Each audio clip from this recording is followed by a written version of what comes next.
Alors, bonjour à tous. Donc, c'est un nouveau webinaire Amérique latine et Caraïbes sur le thème Entrepreneurs français à l'étranger face à la pandémie, situation et aide, qui est diffusé en direct sur la page YouTube de la France au Cœur. Alors, aujourd'hui, nous avons le plaisir et l'honneur de recevoir le sénateur Jacky de Roménie, qui est entre autres sénateur des Français de l'étranger, président du groupe d'études Statut, rôle et place des Français établis hors de France au Sénat, secrétaire de la commission des lois constitutionnelles, membre de la délégation aux entreprises et secrétaire de l'Union interparlementaire. Elle est également auteure du rapport sur la résilience des entreprises françaises à l'étranger. Nous avons deux invités, Stéphane Engelard, qui est donc vice-président de la Chambre de commerce França Brasil et vice-président des relations institutionnelles du groupe Carrefour Brésil. Nous aurons également la présence, je crois qu'il est un petit peu en retard, de Arnaud Lavasier, qui est un entrepreneur au Mexique, qui est également président de l'Union des Français de l'étranger du Mexique, et d'un certain nombre d'élus et de têtes de liste Amérique latine et Caraïbes. Donc, en commençant par Michel Goupil, d'Argentine, qui est élu à l'Assemblée des Français de l'étranger. Gérard Signoret, qui est élu pour le Mexique à l'Assemblée des Français de l'étranger également.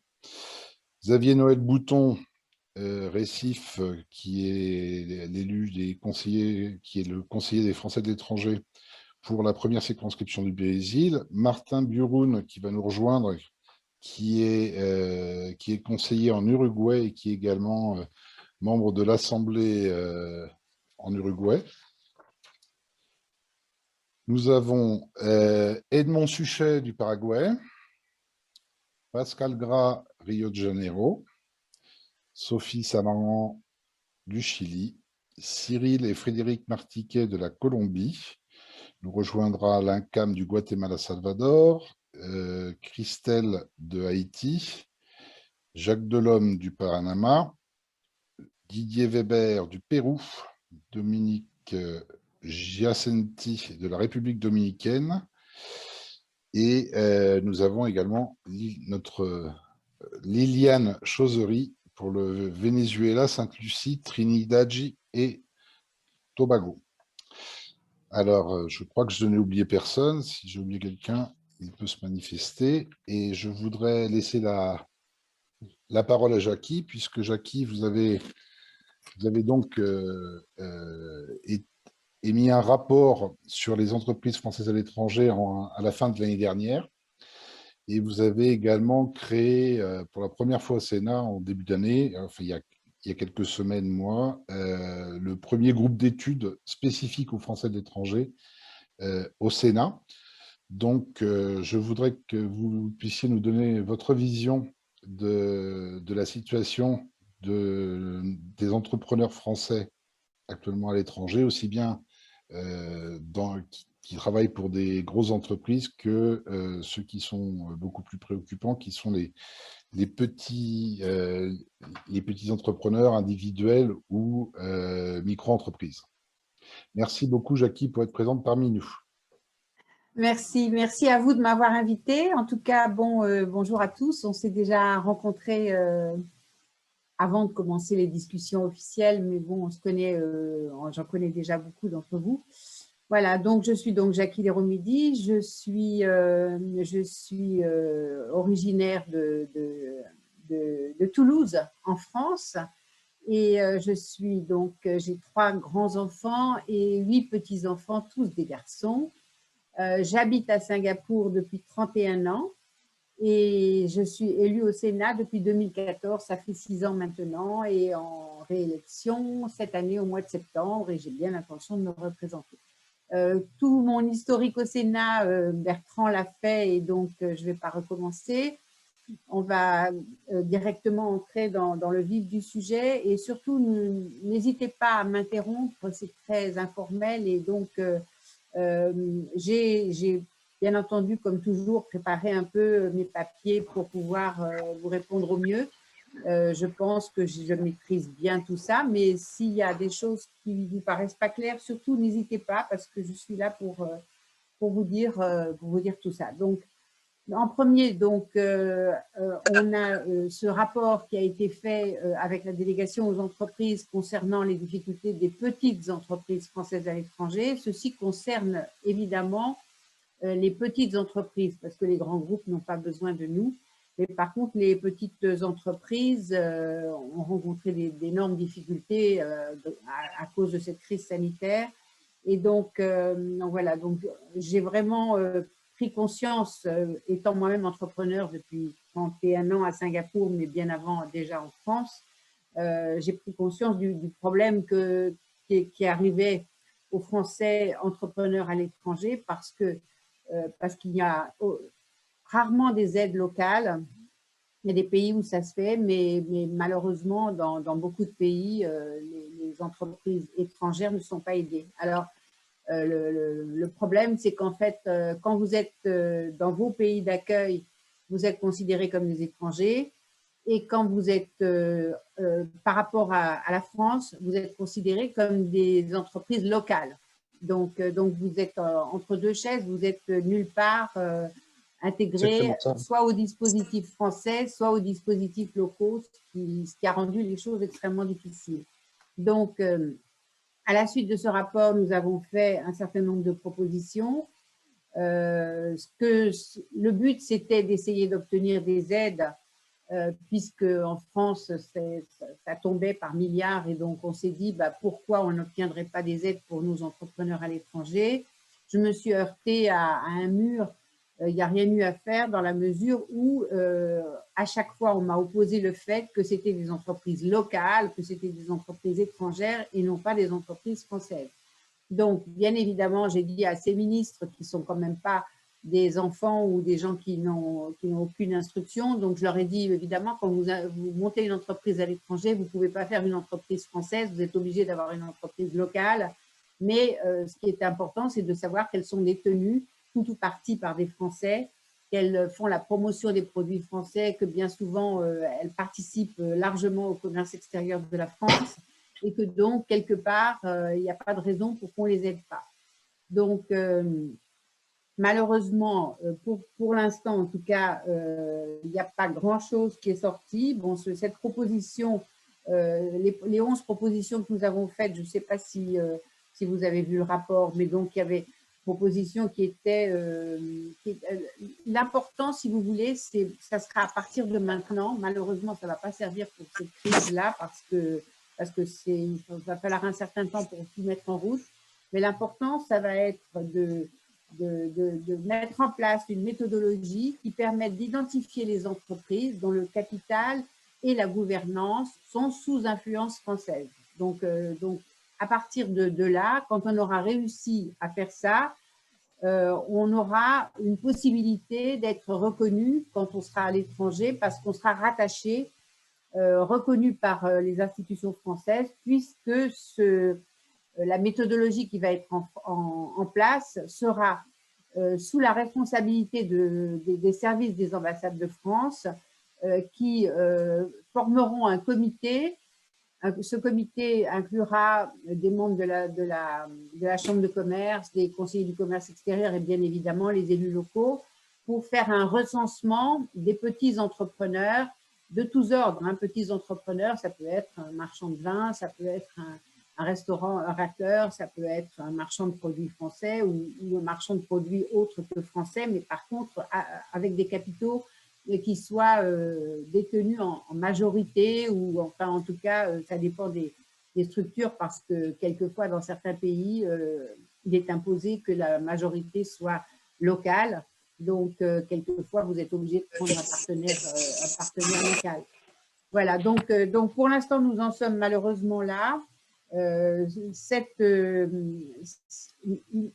pense que nous allons pouvoir, j'espère que ça va pouvoir être voté dans l'hémicycle avant la suspension de l'été. Je fais une grosse pression sur Bruno Retailleau pour qu'il nous donne un espace pour pouvoir faire voter. Mais en tout cas, bon, ça ne sera pas mis en place immédiatement parce que même si c'est voté au Sénat, il faut ensuite que ça passe à l'Assemblée nationale.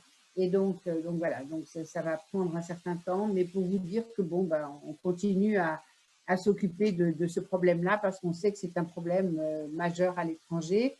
Et j'avais été aussi interrogée sur le fait que beaucoup d'entrepreneurs auraient souhaité obtenir des prêts garantis par l'État, dans la mesure où les sociétés, les banques locales vous prêteraient éventuellement de l'argent, mais à condition d'avoir une garantie des banques françaises. Et ça aussi, pour l'instant, c'est au point mort. Je pense que ça n'arrivera que si les entreprises sont officiellement reconnues comme des entités françaises à l'étranger. Donc tout ça, c'est un peu le serpent qui se mord la queue. Hein. Il faut arriver à... On va prendre du début maintenant. Le premier, ça sera d'avoir des entités françaises reconnues par la France. Et après, à partir de là, on va pouvoir décliner tout le reste. Mais malheureusement, on va arriver trop tard pour tous ceux qui sont aujourd'hui dans de grandes difficultés et qui, malheureusement, ne peuvent avoir recours que aux subventions exceptionnelles qui ont été votées. Celles-là existent, mais c'est très peu d'argent qui est donné. Bon, il y a des subventions que vous connaissez qui sont attribuées par les consulats. Ces subventions, c'est quelques centaines d'euros, hein, ça ne va pas très très loin. Et il y a l'autre possibilité, c'est à partir ce qu'ils appellent les OLES, c'est-à-dire des associations d'entraide qui peuvent, qui peuvent faire appel à qui peuvent dire qu'elles montent quelque chose de particulier pour soutenir les entreprises françaises dans leur pays. Et dans ce cas-là, c'est une autre aide, c'est une autre démarche qui doit être déposée toujours au consulat. Mais là, c'est une entraide au travers d'une association. Voilà. Donc, pour l'instant, c'en est là. Il faut déposer des dossiers. Il faut que les entrepreneurs essayent, bon, au niveau des subventions, voir ce qu'ils peuvent obtenir. Mais bon, malheureusement, ça, c'est pas grand-chose. Et après, au niveau des OLES, si vous avez des associations qui existent, parce qu'une des difficultés, c'est qu'ils veulent une association qui existe depuis au moins 1 an. Donc, pour avoir ce genre d'association, il faut donc, enfin, on ne peut pas créer une association maintenant, il faut qu'elle existe déjà depuis 1 an. Donc voilà, bon, au niveau des entreprises, ce que je pouvais vous dire. Déjà sur ce sujet, est-ce que vous avez des questions à me poser? Alors, je voudrais juste, avant de passer la parole à Stéphane, pour qu'il nous donne la vision Chambre de commerce, je voudrais juste préciser que sur les aides dont vient de parler Jackie, nous avons, enfin pour les micro-entrepreneurs qui nous écoutent et qui sont basés au Brésil, principalement sur São Paulo et sud du Brésil, ils ont la possibilité, donc micro-entrepreneurs et entrepreneurs individuels, de déposer un dossier de demande d'aide jusqu'au 23. Voilà. Donc ça, c'était quelque chose que je voulais préciser. On parle d'une aide aux alentours de 750 000 euros, donc effectivement, c'est pas énorme. Stéphane, est-ce que tu veux nous donner ta vision? Bon, en fait, la Chambre de commerce a une initiative au Brésil, hein, la CCFB, une initiative très ressemblante à ce que vous avez décrit. On a déjà essayé de recenser, on savait qu'il y avait des problèmes, on n'avait pas forcément la connaissance de toutes ces entreprises, c'est exactement ce que vous avez décrit. En fait, on savait qu'il y avait des problèmes, donc on a essayé de recenser ces petites entreprises, ces petits entrepreneurs, et de les rassembler dans un... On a créé un... Bertrand, tu as participé à de ça, non? Tout à fait. On a créé un site dans lequel ces petits entrepreneurs, en fait, pouvaient proposer leurs produits. Bon, ça a été fait l'année dernière, il n'y avait pas de moyens aussi pour organiser les choses.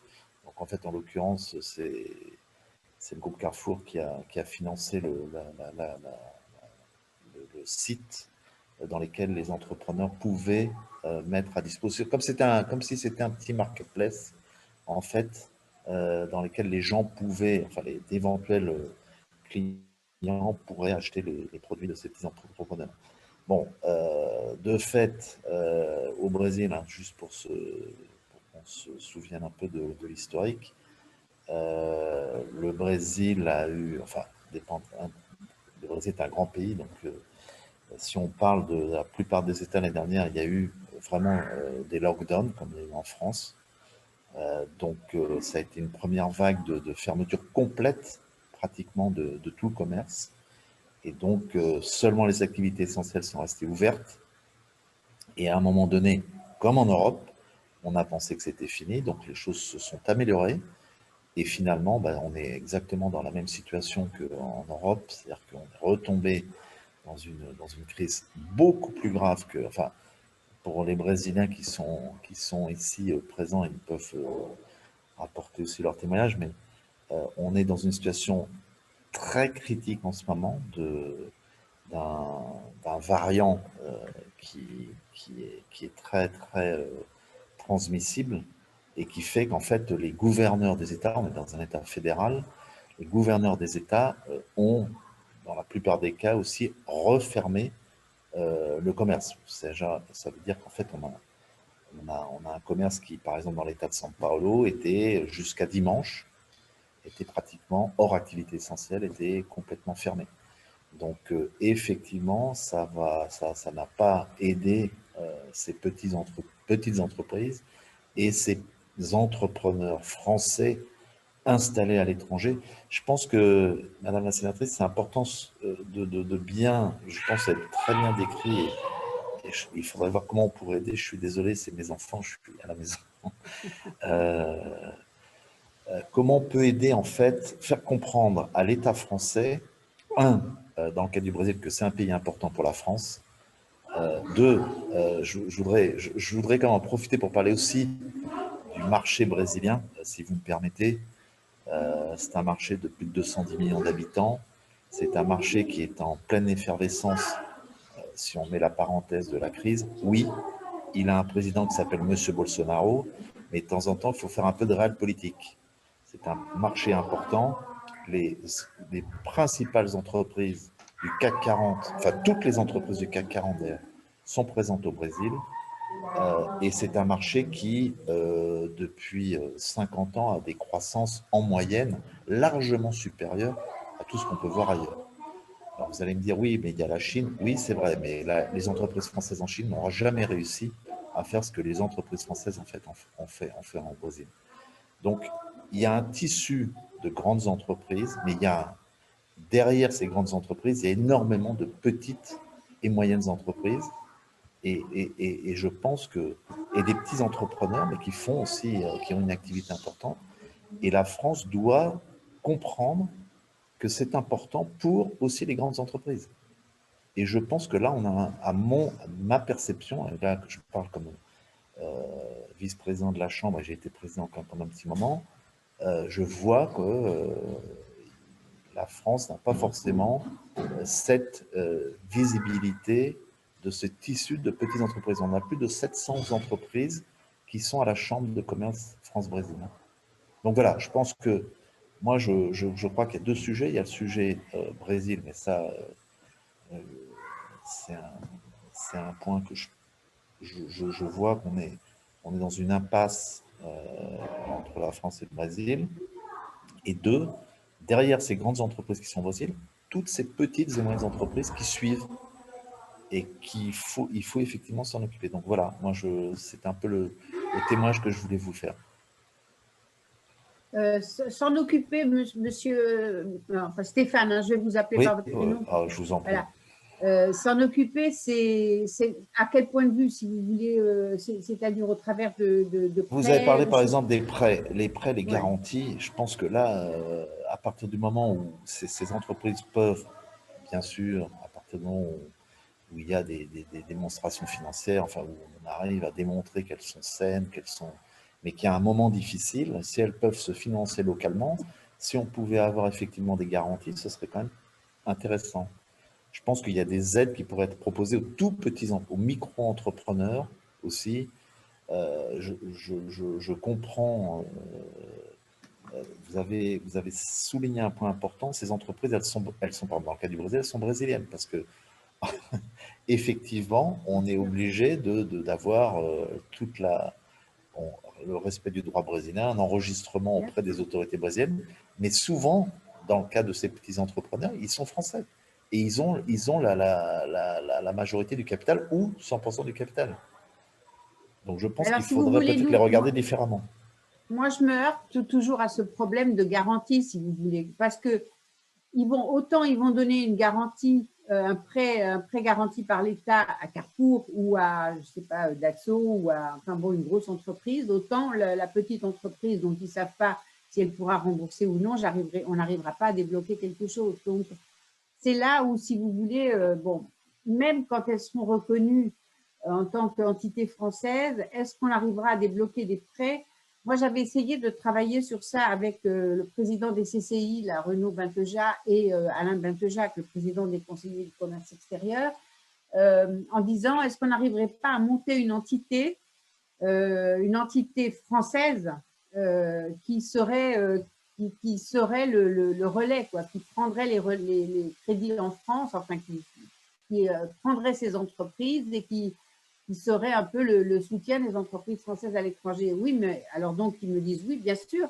Mais alors les entreprises qui vont pas rembourser parce qu'obligatoirement il y en a qui s'en sortent pas, qui va prendre qui va assumer? Ça va être la chambre les chambres de commerce ou les conseillers du commerce extérieur. La structure qu'on va monter en France, elle va être obligatoirement, elle va être caution quelque part de ces entreprises qu'on va soutenir. Et donc, qui va prendre la responsabilité financière? Et là, je tourne en rond. Si vous avez des idées pour monter quelque chose, moi, je suis preneuse parce que je n'ai pas réussi, en discutant avec ces deux présidents, je n'ai pas réussi à trouver de quelle manière on pouvait monter quelque chose qui assurerait la garantie, mais toujours pareil, quand vous assurez une garantie à 50 entreprises, bah sur les 50, même s'il n'y en a qu'un qui planche, qui paye la dette. Oui, oui. Non, c'est une problématique. On peut y Voilà. réfléchir, mais c'est vrai que c'est pas aussi facile que ça. Mais il y a peut-être un filtre à faire. Il y a des entreprises qui ont des activités qui sont dans cette crise, je vais dire des gros mots, qui sont condamnées, et d'autres qui ont un moment difficile. Et donc, finalement, les grandes entreprises, c'est ce qu'elles font quand elles font des acquisitions. Elles regardent le marché, elles regardent quelles sont celles qui sont viables, qui ne sont pas viables financièrement, celles qui ont du potentiel. Et au fond, la banque fait la même chose quand elle octroie des prêts. Elle n'octroie pas des prêts systématiques. Elle a un filtre, elle a un screening, elle a des notations. Et je pense que ça pourrait être mis en place. Maintenant, c'est vrai que pour cette crise, ça paraît trop tard. Mais au moins qu'on y pense pour l'avenir. Oui. Si je puis me permettre, je voulais faire plusieurs commentaires. Bon, la première, c'est que je pense que le Sénat a adopté au mois de juin à l'unanimité un fonds d'urgence pour les Français de l'étranger, hein, dans le cadre de tsunamis, d'événements politiques ou d'événements sanitaires. Je pense que il serait bon, malheureusement le gouvernement et la majorité actuelle n'ont pas voulu le faire passer à l'Assemblée nationale, donc il n'est pas encore il n'est pas encore institué, et même s'il a été voté au niveau de l'amendement de la loi de finances, mais exclusivement par le Sénat, je pense que ça pourrait être un biais, parce qu'en fait le but de ce fonds, c'est de ne pas avoir ce qui s'est passé l'année dernière, c'est-à-dire un délai énorme entre un événement et les premières actions concrètes, en particulier financières, parce que le rapatriement était bien fait, mais la partie financière, non. Deuxièmement, comme on en a parlé brièvement, il y a une toute petite aide, je dirais, qui est symbolique, mais qui, dans certains pays, fait quand même une grosse différence, qui est cette aide qui va être étudiée, dont les dossiers doivent être déposés jusqu'au 30 avril, et qui seront étudiés au mois de juin pour les micro-entrepreneurs et entrepreneurs individuels entre 750 et 1 000 euros. Et avant de continuer, de passer la parole à Arnaud, qui nous a rejoint du Mexique, mais avant, je voudrais que Gérard fasse quelques commentaires.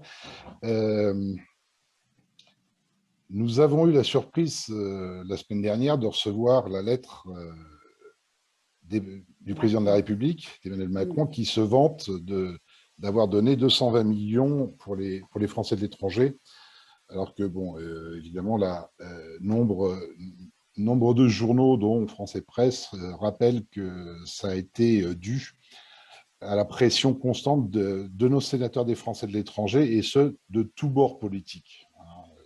C'est pas une histoire de droite-gauche, il y a vraiment eu un harcèlement. Mais pourquoi est-ce que je dis ça? C'est pas pour des raisons de polémique, c'est pour mettre un petit peu en perspective. Le 14 avril, c'est-à-dire cette semaine, le ministre des Comptes publics a annoncé le coût du Covid pour la France. Le coût du Covid pour la France, il est estimé par ce ministre à 424 milliards sur 3 ans.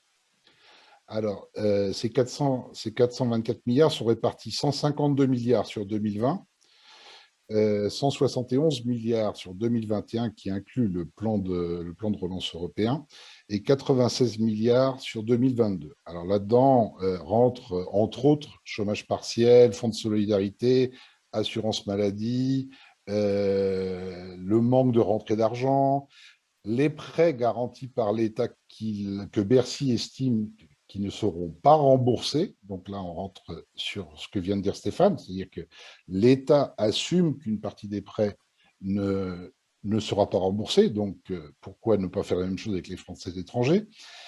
Et ça représente, avant la chute du PIB due à la crise, ça représente 18% du PIB 2019. Là où c'est extrêmement choquant, et je dois avouer que quand j'ai fait le calcul, je ne pensais pas que c'était aussi différent. On dit souvent que les Français de l'étranger sont la deuxième roue du carrosse ou sont les oubliés. Ces 424 milliards représentent 6 330 € par habitant en France. 6 330 €. Si on considère que les Français de l'étranger sont environ 2 500 000 personnes dans le monde, les 220 millions dont on parle représentent 82 € par personne. 6 330, 82 €. Si moi j'enlève à ça le prêt de 100 millions qui a été fait aux établissements de l'AEFE, qui doit être remboursé et qui va poser d'autres problèmes parce que des établissements soit vont rembourser, mais vont probablement augmenter les frais de scolarité, d'autres vont avoir des problèmes de remboursement, en rappelant qu'initialement, il avait été plus ou moins question que ça devienne une subvention. Donc, si on enlève ça aux 220 millions, on se retrouve avec 40 € par Français de l'étranger au CEGEA. Donc, si on compare 6 330, 40 €. Donc, ça montre à quel point les Français de l'étranger ont été considérés par les plans d'urgence qui ont été mis en place.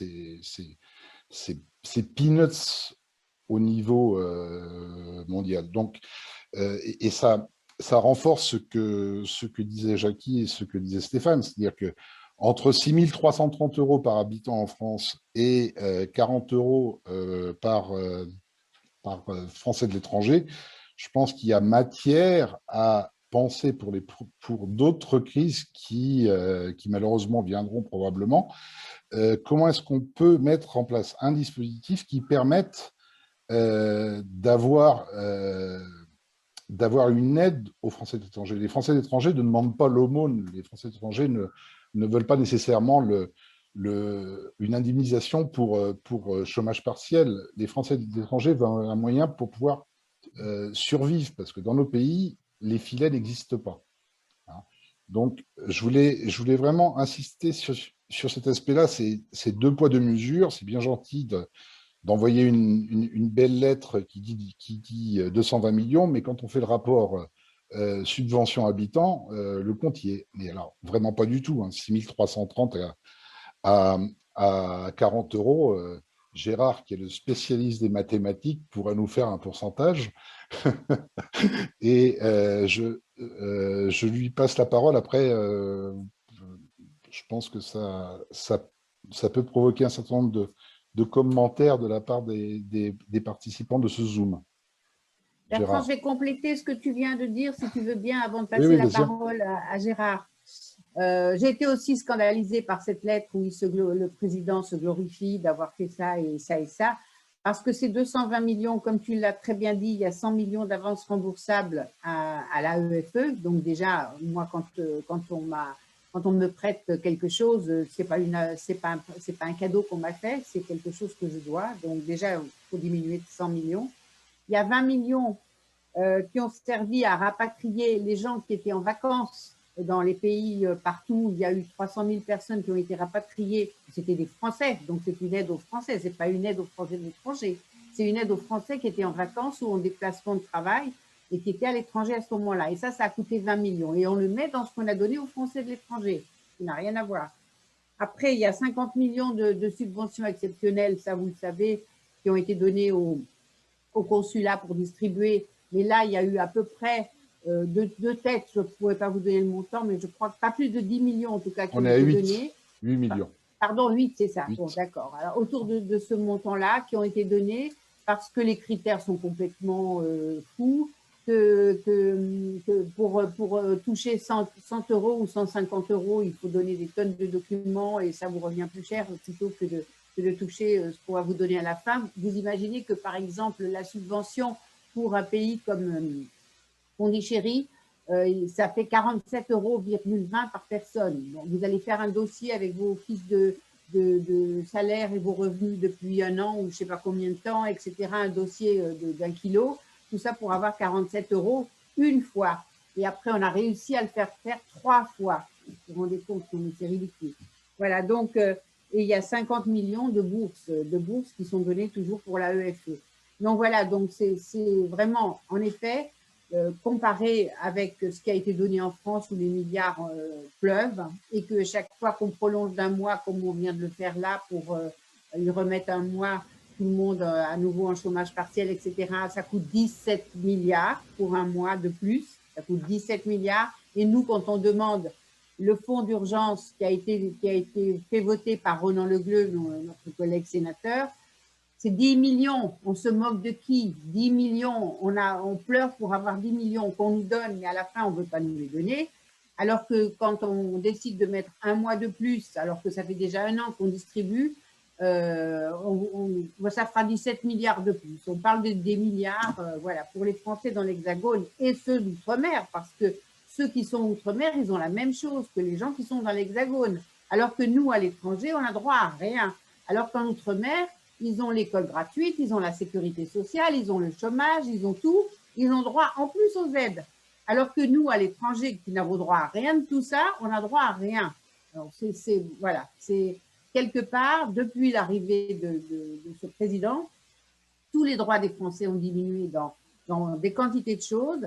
Et en plus, au moment de la catastrophe où on se dit, ben là quand même, les Français de seconde zone ou de troisième zone, on va quand même se rendre compte, les pauvres, qu'il faut les aider. Ben, même là, on ne vient pas nous aider. Donc, voilà.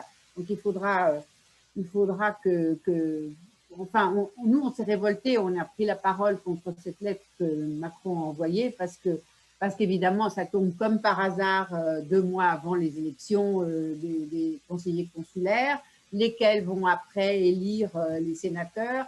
Et il espère bien faire passer ces sénateurs à lui pour avoir plus de voix au Sénat pour continuer à massacrer nos Français de l'étranger. Donc voilà, donc tout ça, on est entré dans une période qui est une période, enfin, sale, je ne sais pas moi. C'est vraiment la période électorale. Mais vous imaginez qu'on commence la période électorale maintenant avec vous, avec les conseillers consulaires, que ça va se poursuivre avec les départementales et les régionales, qu'après ça, on a l'élection présidentielle et qu'après ça, on a les législatives. Ça veut dire qu'on en a pour 2 ans à avoir ce genre de guéguerre, ce genre de choses où on ne construit rien où le temps passe à se détruire les uns les autres, au lieu de s'occuper des choses qui ont de l'importance, des gens qui souffrent et des gens qui sont dans des difficultés pas possibles, on s'occupe à se faire la guerre et à se détruire sur les réseaux sociaux et autres, comme c'est en ce moment les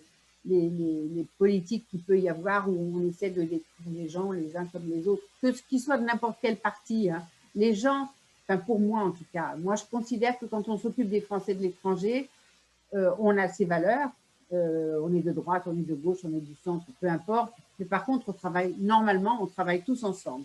Mais en ce moment, au moment des élections, ça devient quelque chose qui est totalement insupportable, où il faut qu'on se détruise les uns les autres. Et il y a des attaques personnelles insupportables qui sont vraiment, enfin je trouve, inacceptables. Voilà, donc je vous ai coupé la parole pour pas grand-chose, mais je voulais vous le dire.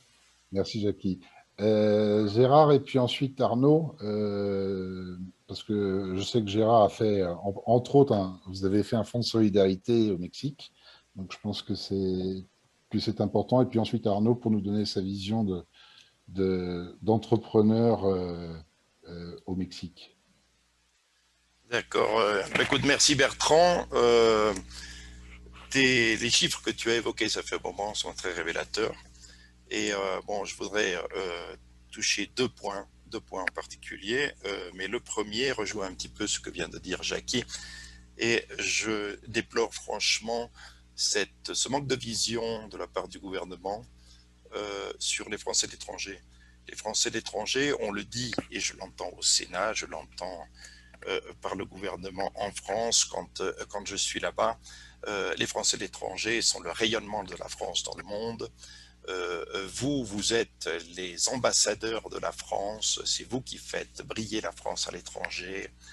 C'est de belles paroles, c'est certes de très belles paroles, mais qu'est-ce qu'il y a derrière? Ce qu'il y a derrière, très souvent, c'est pas grand-chose. Alors, pour commencer, moi je crois que les grands oubliés dans ce rayonnement, c'est justement les petits et les micro-entrepreneurs. Un grand pourcentage, et je reviendrai là-dessus, mais si je ne donne pas de numéro, c'est qu'il n'existe pas justement. Un gros pourcentage de ces petits et micro-entrepreneurs, très souvent, sont des promoteurs, voire même des importateurs dans leur pays de produits français, de vins français, de fromages français, que sais-je, toutes sortes de produits made in France qui, il ne faut pas l'oublier, provoquent justement des emplois en France. Mais cela n'est sur aucun rapport. Hein. Je ne connais pas un rapport qui se soit, une analyse qui se soit penchée sur que représentent tous ces petits et micro-entrepreneurs dans le monde qui importent dans leur pays, enfin dans leur pays d'accueil, des produits français. Et je crois que le numéro n'est pas forcément négligeable. Il est peut-être plus conséquent de ce que on pourrait penser. Alors, quand on en revient au gouvernement, et ça, j'ai eu l'occasion de le voir avec certains ministres à travers des années, quand on voit le rayonnement de la France dans le monde, c'est le CAC 40. Oui, c'est vrai, le CAC 40, tout à fait, très important. Hein. Mais il n'y a pas que le CAC 40, il y a aussi les autres. Il y a aussi les petits, il y a aussi les moyens, il y a aussi les micros. Et ça, ce n'est pas bien documenté et je ne connais aucun rapport qui fasse allusion donc à cette partie du marché. Je rejoins Jackie sur un petit point qui nous est sensible, puisqu'on le voit et on le vit tout de suite. Mais une démocratie comme la nôtre, entrant en période électorale, Jackie a émis le mot, c'est une période sale. C'est comme diraient nos amis canadiens, c'est dérangeant. Hein. Pour une démocratie comme la nôtre, tout simplement, ça devrait être un exercice démocratique, point barre. Et c'est lamentable qu'on rentre dans ces guéguerres de partis, de personnes, etc. Enfin, ça, je ferme la petite parenthèse, mais c'est quelque chose que je voulais dire. Pour en revenir à nos moutons, c'est-à-dire donc aux petits et moyens entrepreneurs, Je considère donc que, ayant moi-même interpellé, et encore en octobre de l'année dernière, la BPI par exemple, la BPI n'a absolument aucun programme ni aucune intention aujourd'hui d'aider les petits, les moyens ou les micro-entrepreneurs à l'étranger, parce qu'il n'y a pas de garantie en France. Je leur ai dit, il faudra que vous inventiez un système de garantie à travers une personne immatriculée au consulat, enfin je sais pas, euh, arriver à pouvoir donner des prêts pour justement développer davantage ce marché qui, comme je vous l'ai dit, n'est pas négligeable. Je passe au point numéro 2 de mon intervention. Le point numéro 2, justement, c'est sur un fonds de soutien que nous avons créé. C'est-à-dire, comme disait Jackie, ça fait un moment, et je reviens sur le point, quand on essaie de faire quelque chose en France, on est devant un mur. Alors, bon, d'accord, c'est curieux parce que très souvent, on ne nous dit pas non. On nous dit oui, c'est une affaire à être analysée, on verra. C'est intéressant à creuser, mais allez voir quelqu'un d'autre parce que c'est certainement pas moi qui vais faire quelque chose. Et je parle des personnes en poste dans le gouvernement ou bien certaines personnes dans nos 2 chambres à Paris. Donc, finalement, on se passe la balle, on ne dit pas non, parce qu'on n'a pas le courage de dire non, et on trouve l'idée bonne, mais elle n'atterrit nulle part. Alors, quand on se trouve devant un mur, eh ben, il faut le contourner, il faut trouver une fenêtre quelque part. C'est ce que nous avons fait au Mexique, à travers donc toute une équipe, j'ai l'honneur d'en être à la tête, qui est l'Union des Français du Mexique, UFM. Ça fait 1 an, devant la pandémie et devant la situation qui était devant nous, on a immédiatement créé plusieurs pages Facebook pour aider nos compatriotes, d'abord au niveau communication et puis ensuite au niveau création d'une page Facebook pour justement que nos petits entrepreneurs puissent s'annoncer pour promouvoir leurs produits et également diffuser à la communauté française pour qu'ils achètent justement des produits à nos entrepreneurs français. Et nous avons ensuite créé un fonds de soutien. Alors le fonds de soutien, c'est une initiative où nous sommes allés taper à la porte de personnes qui avaient les moyens, les possibilités d'alimenter ce fonds de soutien. Et nous avons tapé à la porte de plusieurs associations qui ont trouvé l'idée très pertinente. Et nous avons donc reçu des fonds que nous avons redistribués en parallèle, mais en plus des aides consulaires. En octobre de l'année dernière, nous avons vu la possibilité justement à travers les OLES, dont parlait Jackie, ça fait un moment, c'est-à-dire les sociétés de bienfaisance. Le gouvernement a été disposé à flexibiliser un petit peu les aides octroyées aux bienfaisances et éventuellement les distribuer à d'autres associations. Nous en avons fait la demande et à notre surprise, certes, alors là vraiment, on a été impressionnés. Sous 15 jours, nous avions 15 000 € qui nous ont été attribués à notre fonds de soutien, présidé d'ailleurs par Arnaud Lavasier ici avec nous, à qui je passerai la parole dans un moment. Et donc voilà, ce fonds de soutien marche très bien. Il aide des personnes qui sont vraiment dans le désarroi et vous l'aurez compris, le 85%, chiffre revu encore hier, le 85% des personnes que nous avons aidées sont vous l'aurez deviné, des micros et des petits entrepreneurs qui ont perdu leur entreprise ou tout simplement qui essaient de survivre. Et c'est vrai que les aides que nous octroyons ne sont pas énormes, mais toujours autour de 1 000 €. Mais ça en fait souffler beaucoup. On a beaucoup de témoignages de remerciements et notamment, il y a toujours la possibilité pour eux de survivre, non pas simplement comme individus, mais aussi de pouvoir espérer un jour pouvoir redémarrer leur activité commerciale. Voilà, Bertrand, je te repasse la parole puisque c'est pas à moi à la passer à Arnaud. Bon, tu peux la passer, hein, Gérard. Juste avant de passer la parole à Arnaud, décidément, je te fais attendre, Arnaud, un commentaire sur YouTube de notre ami Jean Larcher, qui est président de la fondation du lycée Pasteur et qui a été un des fondateurs de Accor Brésil, de Accor Hôtel Brésil. Il nous dit: un organisme français pourrait mutualiser toutes les aides afin d'obtenir la garantie de l'État. Comme pour les assurances, le risque pour l'État est dilué par l'échelle. Tous ne vont pas cesser ensemble de rembourser. Donc je transmets. Merci Jean pour ta participation et je trouve que ton commentaire est comme toujours excellent. Je passe la parole à Arnaud. Maintenant, tu vas pouvoir parler. Attends, Bertrand, avant Ouais. Non, de tu vas pas passer la pouvoir parler. parole, il n'a pas de chance, bien, vraiment. Mais ce monsieur Jean Larcher, s'il pouvait me faire un petit mot pour me dire, parce que bon, je travaille sur ce sujet et si vraiment il a des idées, et ça paraît être une idée en effet intéressante, s'il peut me contacter à j.desromédies@sena.fr pour me donner ses idées, puis on communique ensemble et on voit de Oui, quelle manière on peut essayer de faire avancer les choses. où on se fait un zoom parce que Jean, premièrement, c'est quelqu'un qu'on connaît très très bien et c'est en plus mon président de comité de soutien. Merci Bon, beaucoup, on se Jean. refait un Zoom quand vous voulez. Merci, Jackie. Donc, Jean, le message est passé, est reçu visiblement. Donc, Arnaud, c'est à toi. Finalement, tu vas pouvoir parler. Après, ça va être Frédéric qui a une question pour Jackie. Oui, bonjour à tous. Arnaud Lavasier depuis le Mexique. Désolé, comme je connais comme d'habitude.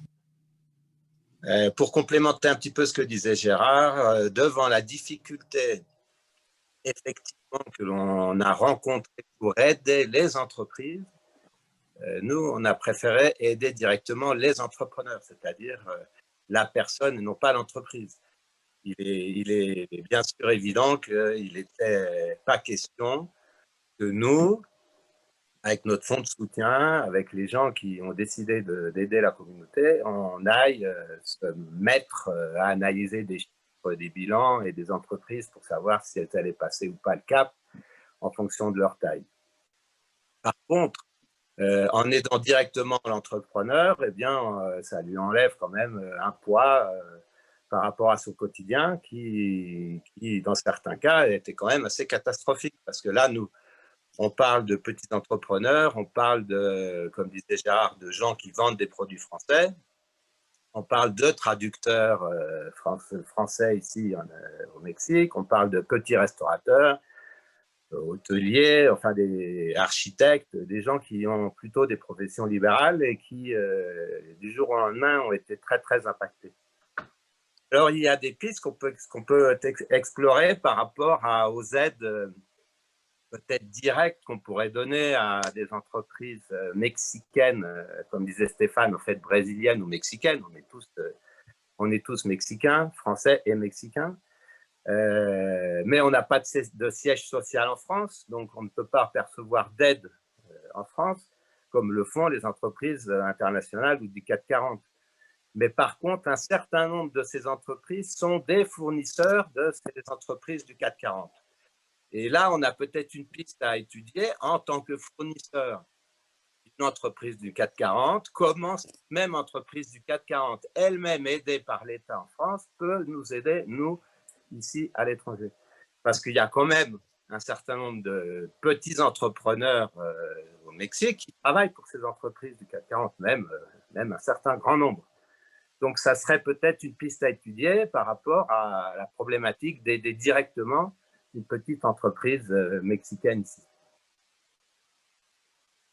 C'est pas Jackie, si tu peux réagir. Merci Arnaud. Alors, merci de cette intervention. En effet, ça fait partie, alors j'étais en train de voir dans les propositions que notre rapport faisait, en effet, nous disons élargir, alors attendez, rendre temporairement la garantie publique sur le crédit fournisseur accessible aux TPE françaises à l'étranger dès lors qu'un lien économique significatif existe avec la France. Donc, on a dit, OK, vous ne voulez pas garantir nos petits entrepreneurs, donc garantissez leurs fournisseurs en France et dans ce cas-là, ils pourront avoir un crédit fournisseur peut-être plus long, 3, 4 mois, 6 mois, etc. Et être garanti, si par hasard ils ne sont pas payés par l'entreprise étrangère, s'ils ne sont pas payés, au moins garantir le fournisseur. Voilà, pour l'instant, en tout cas, ça fait partie des choses qu'on a proposées, mais sur lesquelles, évidemment, on n'a pas de retour. Et pour compléter ce que j'ai dit précédemment, et désolé de tout trop parler, hein, mais je veux tout vous dire parce qu'il faut que vous sachiez à quel point il y a quelquefois des choses qui révoltent un peu, c'est que le président Macron a décidé d'accorder par la garantie Choose Africa, c'est quelque chose qui est fait en Afrique, pour les Africains, pour les sociétés africaines. Il y a 2 milliards qui ont été donnés pour garantir ces sociétés africaines quand elles veulent faire du business avec la France, donc à partir du moment où elles desservent les intérêts français. J'ai demandé à ce que ce dispositif, qui est donc un dispositif de l'AFD c'est quand même aide au développement, c'est français, au travers de Proparco, qui garantit donc ces entreprises de 50 à 75%, qui leur donne un crédit, ce que nous cherchons à avoir, la garantie de l'État français. Et donc, j'ai demandé à ce que ce soit étendu à des sociétés françaises à l'étranger, autres qu'à l'Afrique. Et en particulier, je leur ai bien dit, les sociétés à qui vous donnez en Afrique, ce ne sont pas des entités françaises, ce sont des sociétés locales africaines. Et donc, il n'y a pas de raison pour qu'il y ait quelque chose de spécial pour l'Afrique qui ne marche pas pour le reste. Donc voilà, donc ça aussi, pour l'instant, l'AFD que j'ai auditionné, on a rencontré le patron de Proparco qui était là, etc. Il dit, moi, je ne demande pas mieux d'étendre nos activités sur d'autres pays, mais par contre, ça vient d'en haut, comme d'habitude, toujours, tout passe par le haut, et tant que M. Macron s'intéressera qu'à l'Afrique, c'est son cas actuellement, c'est l'Afrique a droit à plein de choses et les autres pays n'ont droit à rien.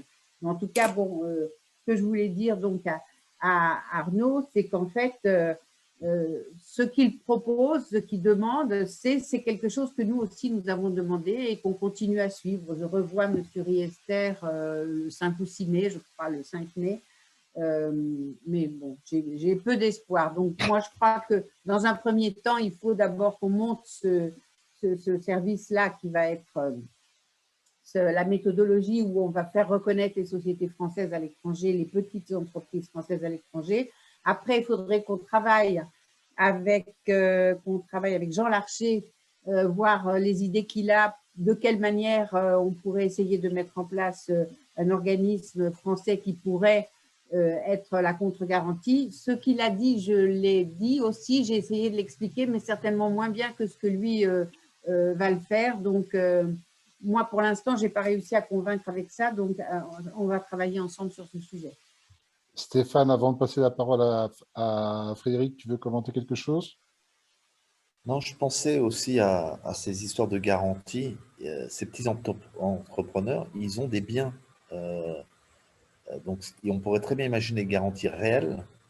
Parce que si le problème, c'est une garantie de ce petit entrepreneur, il peut avoir des biens qui peuvent être donnés en garantie. Et le problème, c'est que ça, c'est pas considéré. C'est sûr que ça augmente le risque de la personne physique ou du petit entrepreneur, mais souvent, ils ont des biens. Donc, pourquoi pas imaginer un système de garantie réelle?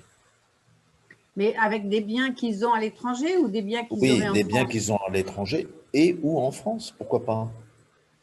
Bah, s'ils ont des biens à donner en garantie, leur banque, si c'est des biens en France, leur banque en France peut décider de leur faire un prêt, ou leur banque à l'étranger, si c'est des biens à l'étranger. Jusqu'à présent, on n'a pas demandé ça parce qu'en fait, si vous voulez, jusqu'à présent, la plupart de ces auto-entrepreneurs, de ces petits entrepreneurs, ils n'ont pas grand-chose à donner en garantie, mais s'ils ont, en effet, ça me paraît plus facile pour eux d'obtenir. Mais c'est quand même, si vous voulez, s'ils ont mis toutes leurs économies enfin, dans leur business et tout ça, et s'ils ont une maison ou un appartement dans lequel ils vivent et s'ils le donnent en garantie, bah là, il faut qu'ils fassent évaluer par la banque et que la banque leur donne… la banque sera beaucoup plus favorable, à mon avis, à leur faire un prêt personnel s'ils donnent un bien en garantie. mais, à 50% ou à je ne sais pas combien, mais en tout cas, bon, s'il y a un bien à donner.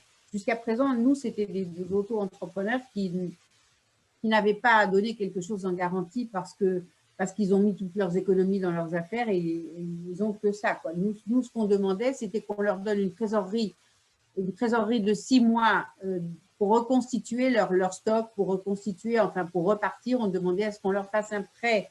Un prêt, nous, on ne demande pas qu'on leur donne, on dit on veut qu'on leur fasse un prêt de reconstitution de leur stock pendant 6 mois qui rembourserait sur 3 ou 4 ans ou 5 ans après. Voilà, donc nous, notre demande, c'est ça. Et on n'a jamais demandé à ce que leurs biens soient hypothéqués en plus, parce que les pauvres, déjà, ils n'ont pas grand-chose. Alors si en plus on leur prend Non, et puis je vais peut-être dire une bêtise, mais bon, je vais me lancer.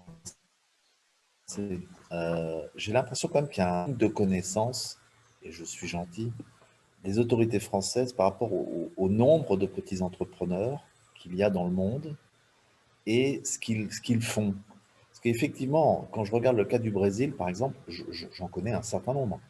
Et je vois bien qu'ils contribuent, ils font des choses, l'importation de produits français. Donc, quelque part, il y a une promotion. Monsieur Signoret a très bien défini ça. Il y a une promotion des produits de la France à l'étranger. Et je me demande honnêtement, en vous écoutant, si ces autorités sont bien conscientes et ont bien ces informations. Est-ce qu'il y a une consolidation de tous ces... Je pose peut-être des questions bêtes. Non, c'est pas bête du tout. C'est pas bête du tout. Vraiment, parce que moi, si vous voulez, je vais vous lire ce que j'ai écrit. Moi, je leur ai écrit le pourcentage du commerce extérieur de la France représenté par les Français résidents de France, ce qu'ils achètent, ce qu'ils vendent à l'étranger, mais aussi ce qu'ils dépensent en France. Ce chiffre risque d'être plus difficile à obtenir et ne pas oublier leur contribution à l'économie française, car ils reviennent en France aussi souvent que possible. Il faudrait qu'on arrive à avoir la part de commerce extérieur que représentent les petits entrepreneurs à l'étranger. Je sais, si vous voulez. Par les chambres de commerce, à mon avis, on pourrait le faire. Hein. Je pense qu'avec l'aide, les chambres de commerce pourraient être. Là, je parle au moins pour celle du Brésil. On pourrait très bien faire estimer, c'est pas forcément un 100% précis, mais au moins avoir une idée de ce que ça représente en termes de contribution commerce extérieur de la France. À mon avis, c'est tout à fait possible. Si on arrivait à faire ça, je ne sais pas de quelle manière on peut y arriver, mais ça serait vraiment très, très important. Moi, j'ai demandé ça. J'ai demandé à ce qu'on nous dise quel pourcentage représente les achats faits par les petits entrepreneurs qui sont à l'étranger, parce que ça fait travailler des entreprises françaises, ça représente de l'emploi pour la France, etc. Et donc, s'ils ne veulent pas, et ces entreprises-là, aujourd'hui, je suis sûre qu'elles souffrent. Les entreprises françaises qui exportent au travers de petits entrepreneurs français à l'étranger, je suis sûre qu'aujourd'hui, elles ont une baisse considérable de leur chiffre d'affaires. Et ça, il faut arriver à l'obtenir. Stéphane, ce qu'on pourrait le faire dans le cadre de la Chambre. Ouais, ce qu'on pourrait le faire, puisqu'on est sur un webinaire Amérique latine, on peut, si on attend qu'ils mettent ça en place au niveau international, je pense que si on mobilise des chambres de commerce en Amérique latine, on aura déjà... et si on faisait un relevé? Ouais, exactement. Ouais. Moi, sur le Brésil, on permettrait éventuellement, si on le fait en Amérique latine, on pourra dire, vous voyez, on l'a obtenu de l'Amérique latine. Alors, vous voyez, c'est pas si compliqué à obtenir, puisque eux sont capables de le faire et ça représente ça. Exactement. Donc, voilà, ça pourrait être un bon... Nombre d'emplois, contribution au commerce extérieur. À mon avis, on peut avoir une vision relativement rapide et relativement fiable. Ouais. Et il y a autre chose que je voudrais dire concernant les autorités. Le conseiller, je ne sais pas si vous savez ça, j'ai été quand même surpris quand j'ai appris ça, je ne sais pas si c'est encore lui, le conseiller du président de la République aux affaires d'Amérique latine n'a jamais mis les pieds en Amérique latine, il faut quand même le savoir. Donc je me pose des questions, non mais ça en dit long quand même sur... et notamment, quand on regarde la question France-Brésil, ça en dit long quand même sur les décisions qui sont prises probablement par un conseiller. Encore une fois, je ne sais pas s'il est encore conseiller, donc je mets beaucoup de précautions. Et ça en dit long quand même sur les décisions qui sont prises concernant les pays dans lesquels nous, on vit, on travaille et on contribue au commerce extérieur de la France. Donc ça me pose quand même une question. C'est le fameux hors-sol dont on parle souvent. Hein. Voilà, absolument. Ouais. Alors, Frédéric, je vais être très méchant avec toi, je vais faire comme Arnaud, mais il y a Pascal Gras qui est en train de bouillir à Rio et qui veut réagir. Oui, bonjour. Bonjour, merci Bertrand. Pour rebondir sur ce que disaient Arnaud et Stéphane, dans notre cas, on a créé une entreprise au Mexique en 2002. En 2012, on a créé une autre ici au Brésil. Dans les deux pays, à chaque fois, on rencontre les mêmes problèmes.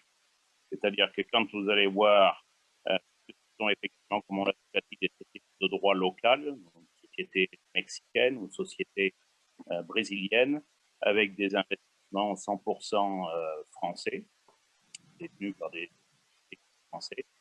Si vous allez côté local, côté brésilien, on ne peut pas vous aider parce que vous êtes des étrangers, parce que votre capitaux est étranger. Si vous allez voir côté français, on vous dit, ben non, on n'avait pas de capital en France, votre société est étrangère, donc on ne peut rien pour vous.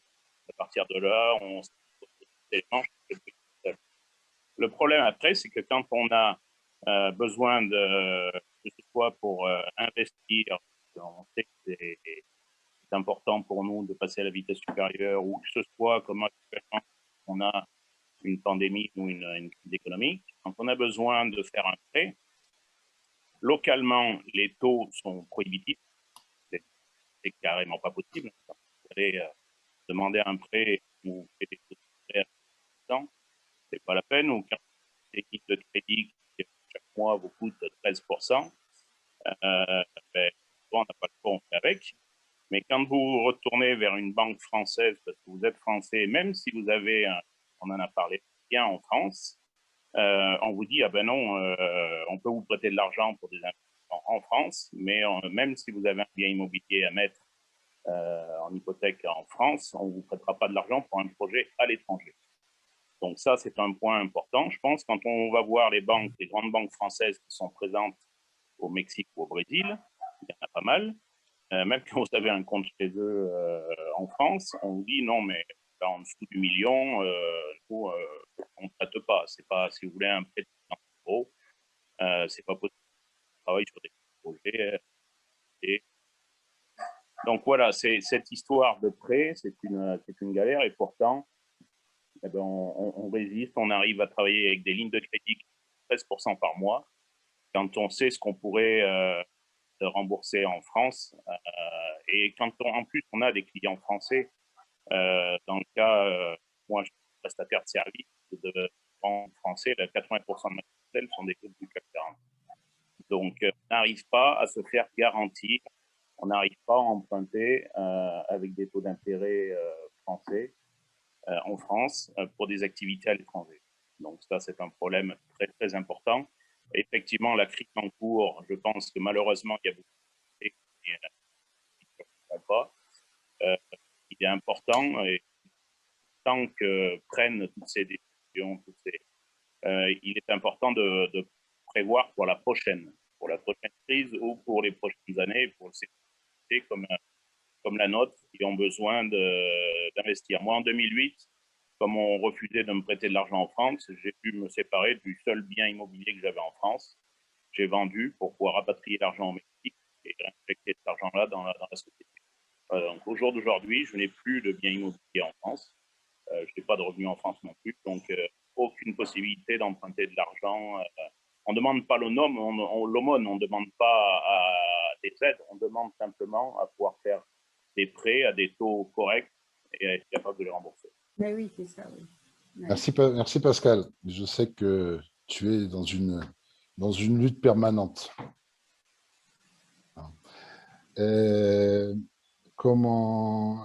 Frédéric? Oui, à toi. bonjour à tous. En fait, c'est pour parler, c'est plus forcément une question parce que c'était partiellement répondu, hein, mais c'est pour parler un peu de la Colombie. Donc, c'est vrai que la Colombie, au niveau Amérique latine, par rapport aux mesures mises en place par le gouvernement, on est un peu, on va dire, le bon élève, tant au niveau de la gestion de la pandémie qu'au niveau des mesures qui ont été mises en place pour les entreprises. Nous, de notre côté, en tant que Français, on a essayé d'aider dès le début de la pandémie avec la création d'une plateforme pour que les entreprises françaises puissent promouvoir leurs produits. Donc, ça, dès mars 2020, faire jouer vraiment la solidarité au sein de la communauté française pour acheter les produits des petits commerçants français. Mais au-delà de ça, en fait, il y a un problème, c'est toujours le même problème qui revient également en Colombie, c'est au niveau des prêts. Donc, en Colombie, le gouvernement a mis en place des lignes de crédit garanties par l'État pour les micro-entreprises et les PME qui sont accessibles à toute entreprise. Mais dans la pratique, en fait, c'est comme si les établissements bancaires qui imposent les conditions. Donc, des fois, ça peut poser des difficultés aux entrepreneurs français, surtout ceux qui sont là depuis pas très longtemps, qui n'ont pas encore de biens localement, donc qui ne peuvent pas présenter une garantie, donc leur appartement ou quelques biens que ce soit. Et donc, les banques demandent un co-débiteur.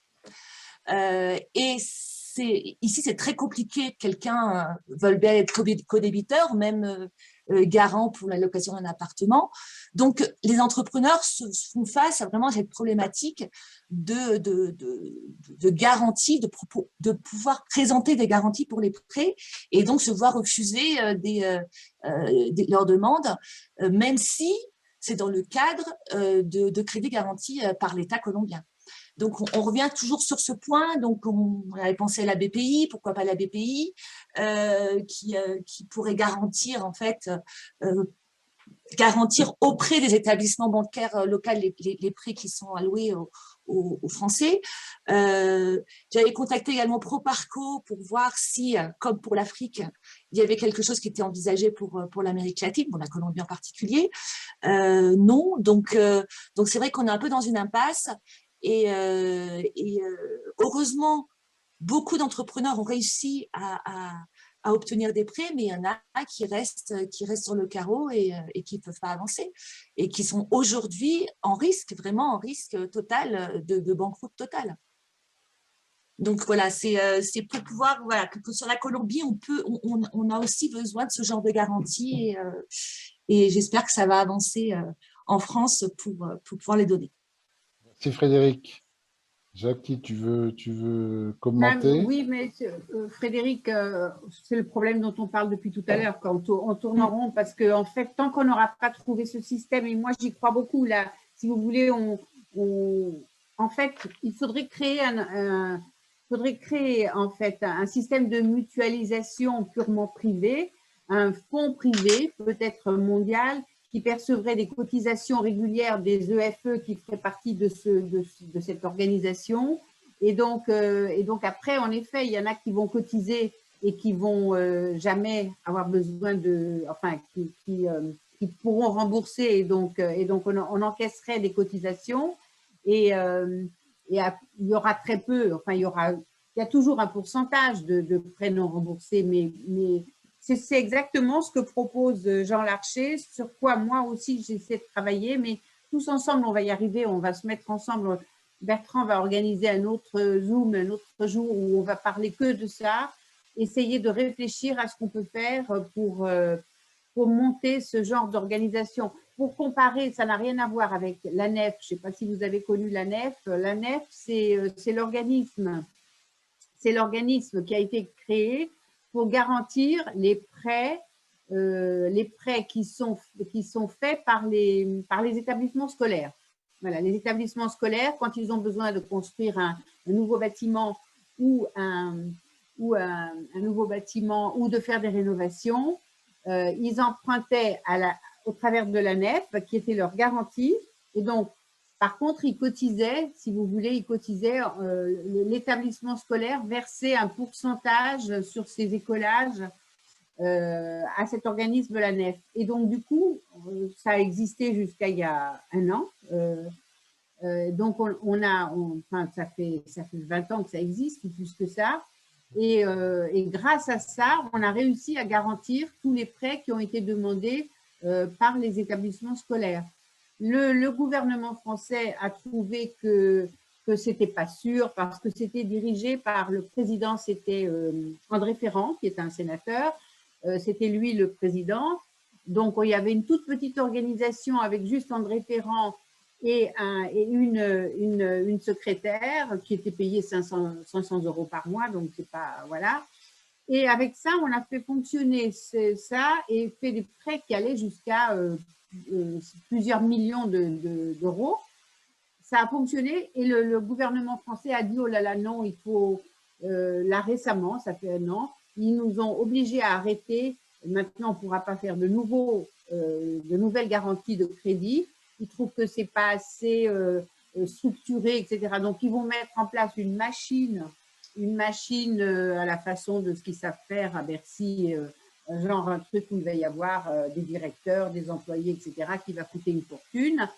Nous, on garantissait 100% de tous les emprunts à un taux de 0,40%, donc c'est dire que ce n'était pas grand-chose. Et maintenant, ils vont le remplacer, donc ils remboursent. Alors, ce n'est pas encore en place, ça fait plus d'1 an qu'ils sont en train de monter ça, je ne sais pas ce que ça va être. Et ils garantiront jusqu'à maximum 80% avec un taux qui ne pourra pas être inférieur à 1,80%. Donc, c'est vous dire que pour eux, c'est toujours… on met toujours en place des machines, des usines, des centrales hydroélectriques pour faire fonctionner des trucs qui fonctionnaient tout simplement avec pas de frais. Et on arrivait, et il n'y a eu qu'un problème, c'était avec le Liban, les pauvres, ils ont eu un problème, mais on a réussi, parce qu'on avait réussi à avoir une petite caisse, on avait réussi à pouvoir couvrir les choses. Et voilà, donc, je veux dire qu'on a su le faire avec la NEF. Le problème, ça va être si on monte quelque chose comme ça avec notre bonne volonté, en faisant quelque chose où on sera que des volontaires, des bénévoles, eh bien, quand on va demander un prêt, on va nous dire, oh là là, oui, mais c'est pas sûr, comment vous allez rembourser, etc. Donc, bon, il va falloir voilà, réfléchir à la façon de faire les choses, parce que vous savez, quand eux, ils n'ont l'impression de pouvoir faire confiance que si vous avez un président qui est payé au moins 15 000 € par mois, un sous-directeur, etc. Enfin voilà. Et donc là, ça vaut la peine peut-être de considérer. Mais si vous êtes tous des bénévoles, ben là, c'est risqué parce que comme ce sont des bénévoles, ça veut dire que, vous savez, ce qu'on dit toujours, c'est que si vous êtes gratuit, vous ne valez pas grand-chose. Ben, souvent, c'est comme ça en France. On considère que si vous faites les choses bénévolement, ben, c'est que peut-être, c'est pas très sûr. Donc voilà, on va travailler sur ça, Frédéric. On est tous sur ce sujet. Et vraiment, on est tous et on va y arriver. Mais il faut qu'on arrive à trouver à mettre en place quelque chose, proposer quelque chose, et après, il faut quand même de toute façon passer à un moment ou à un autre par l'État, et c'est là où ça sera compliqué et où il va falloir se battre pour aller expliquer que voilà, que c'est pas risqué. Ils veulent prendre aucun risque, et ils considèrent toujours que tout ce qui a une possibilité d'avoir un coût, il faut que ça passe par les lois de finances, etc. Et donc, si ça passe par les lois de finances, on n'arrive plus jamais à obtenir quoi que ce soit. Mais bon, on ne se décourage pas, on est à fond là-dessus. Merci, Jackie. Merci beaucoup. Je voudrais dire un petit commentaire, si c'est possible. Oui, vas-y. Merci, Frédéric. Je suis tout à fait pour creuser la proposition de Jackie. Moi, en tant qu'entrepreneur ici au Mexique, si je dois payer une cotisation mensuelle pour pouvoir avoir accès un jour à un prêt pour faire de la trésorerie, par exemple, auprès d'un organisme qui serait garanti par l'État français, ça me va, mais alors très très bien. Oui, c'est ça, je pense. Parce que comme dit Pascal, au Brésil, c'est 13%, mais ici au Mexique, c'est 10%. On ne fait pas un prêt de trésorerie à moins de 18%. Et avec ça, il faut qu'on achète, moi j'ai 3 sociétés, il y en a une qui travaille beaucoup avec la France, on achète beaucoup de matériel en France, c'est du matériel en euros, ça coûte. Les taux de change, on n'a pas bien entendu de garantie ni de protection sur les taux de change, ni de couverture sur les taux de change, etc. Bon, c'est extrêmement difficile. Maintenant, si on revient à ta proposition, Jackie, moi, vraiment, mais génial, quoi. Demain, je paye 10 000 pesos par mois de cotisation à un fonds qui, un jour, pourra me prêter en cas de problème et qui soit garanti par l'État français. Génial. Merci Arnaud. Merci Arnaud. Effectivement, c'est un sujet sur lequel on va pouvoir travailler, Jackie. On fera des zooms, cela non transmis sur YouTube. Et puis, une fois qu'on aura une solution bien avancée, on la communiquera. Comme on arrive à la fin de l'horaire, je voudrais passer la parole à Michel Goupil, qui est élu à l'Assemblée des Français de l'étranger, et à Xavier Noël Bouton pour terminer. Mais en transmettant quand même le message d'Edmond Suchet du Paraguay qui me dit « La COFAS existe pour l'export de produits français, il faudrait l'étendre aux PME et TPE, entreprises françaises à l'étranger. » Ça existe toujours la COFAS? C'est fini, non? Ça existe toujours? Il y a Moi, des je crois que ça existe. Hein. Oui, bien sûr. Vous croyez que ça a été remplacé par la BPI? Non, non, non. C'est deux choses différentes, je crois. D'accord, ok. La BPI est au capital de la COFAS, que je sache. Et c'est un bon point aussi. Hein. Ouais, c'est un autre bon point. Mais je pense qu'on a levé quand même quelques points quelques pistes qui sont loin d'être bêtes et qui peuvent être appliquées rapidement. Et puis, on sait en plus que nos sénateurs sont mobilisés et sont partants pour avoir X suggestions et qu'on puisse la construire ensemble. Michel, tu veux commenter quelque chose? Bon, je peux vous dire quelques mots sur la situation en Argentine. Contrairement à la Colombie, qui est un bon élève, vous devez tous savoir que l'Argentine, malheureusement, est le mauvais élève. Et que sur la crise Covid s'est greffée sur une crise économique qui venait depuis 2017. Donc, énormément de Français auto-entrepreneurs qui avaient des restaurants, qui travaillaient dans l'hôtellerie, dans le tourisme, dans l'événementiel, qui, bien sûr, traversent des difficultés très importantes. Quelques-uns sont rentrés en France. Ils ont eu accès aux secours SOS, mais qui sont vraiment d'un montant exigu. C'est à peu près 100 € et qui, au début, n'étaient pas renouvelés. C'était pour une seule fois. Donc, nous avons obtenu qu'ils soient renouvelés. Mais depuis mars 2020, 60 000 € ont été versés à ce titre. Donc, vous faites le calcul en un an, c'est vraiment insignifiant. Et on ne peut pas dire qu'ils fassent la promotion des produits français, puisque pour l'instant, les importations sont pratiquement fermées. Il n'y a pas de dollars pour les payer, donc il n'y a pas de promotion, disons, des produits français. Ce sont des gens qui se débrouillent, qui survivent, qui ont eu des problèmes également pour payer la scolarité de leurs enfants. Donc, il y a eu ces crédits complémentaires qui ont permis de revoir un certain nombre de dossiers de bourse. Mais nous sommes dans une situation extrêmement compliquée pour ces auto-entrepreneurs qui sont vraiment à la dérive. Je ne sais pas si Laurent veut ajouter quelque chose. Bonjour Michel, non, tu as totalement raison. J'avais juste rajouté justement la partie de l'importation, mais tu l'as couvert. Effectivement, j'en connais des petits entrepreneurs qui importent des produits français et les distribuent en Argentine. Et en ce moment, c'est la catastrophe. Il n'y a pas de dollars, on ne peut pas importer. C'est très, très compliqué. Et effectivement, il n'y a presque pas d'aide de notre côté. Là, juste, effectivement, la COFAS a transféré ses garanties à BPI France. Donc, autant pour nous. Xavier.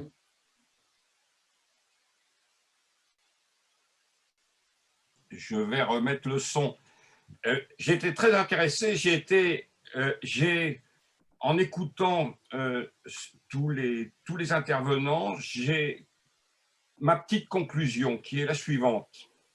On a en fait des Français qui fondent des entreprises ou qui fondent des activités tout au moins sur le territoire de l'Amérique latine, et la grande majorité d'entre eux sont des gens qui font valoir l'excellence française dans beaucoup de domaines où la France peut avoir un certain nombre de raisons de prétendre à l'excellence. Mais il y a surtout la manière dont ils sont assistés par les représentants de notre diplomatie. Ils sont assistés par des gens qui sont mandatés pour 3 ans de mission, 4 ans quelquefois, et qui donc préfèrent globalement s'inscrire dans une recherche d'opportunités plus que dans une recherche d'aide de fond à un tissu économique quelconque. Et le discours de Stéphane Engelhardt à cet égard m'a donné envie de crier « Mais bon Dieu, occupez-vous, demandez à nos diplomates de se taire et prenez la main sur ce domaine-là, parce que les gens ont besoin d'entendre des discours comme celui de Stéphane Engelhardt qui, à tout moment, s'est inscrit dans la durée.